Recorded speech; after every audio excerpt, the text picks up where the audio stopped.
Welcome to the Weekly Course of Action, Week 7. I'm Gwen Bortner. This week, I want to talk to you about lists.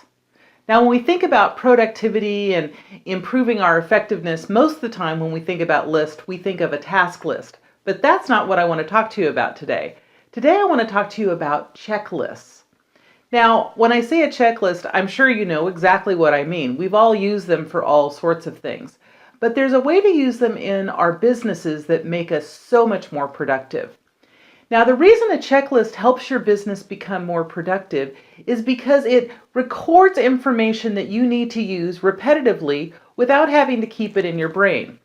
Now, this may seem like, well, it's not that big of a deal, but each of those little things that we try and remember use up brain processing power that could be used for something else.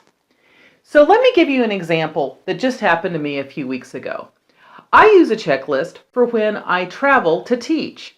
Now, this is something I've been doing for years and years and years, and you'd think I wouldn't need to have a checklist, but I include one in my list as I'm going through my process.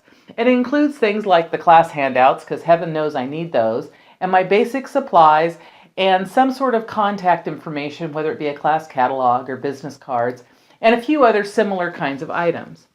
Now, a few weeks ago when I was packing, I didn't actually look at my list because I know what's on that list.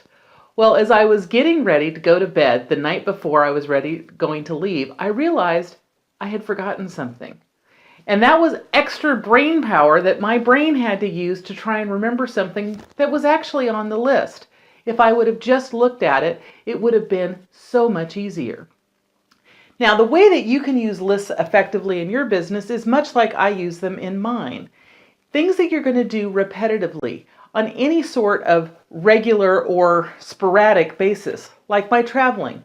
I do it quite often, but I don't always do it the same time on any given month.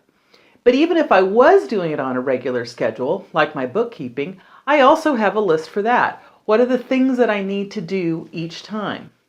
So this week, for your weekly course of action, I'm encouraging you to make a few checklists.